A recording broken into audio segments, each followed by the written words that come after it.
heat mats, because this is a question we get a lot about when to use heat mats, when not to. Technically, you don't have to use a heat mat for anything. You can germinate tomatoes and peppers without a heat mat. It's a lot easier if you have a heat mat, and it's going to go faster if you have a heat mat.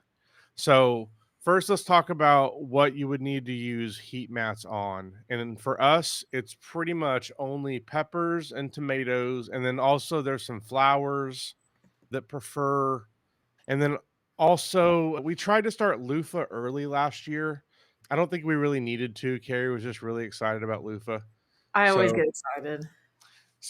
we started loofah just to make her happy, and we had this loofah getting out of control in the seed starting area by like March, but or it was April, whenever it was. It was like we had a loofah like climbing our seed starting rack, but it made her happy, so we did Hey, it. I didn't care at all. So, but the point is, it's really only tomatoes and peppers for us that we're using heat mats on, and like some of the flowers. Yeah. Everything else that we're starting from seed isn't going to need the heat mat.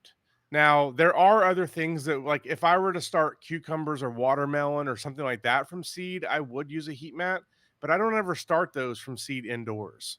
Those all grow really fast outside on their own.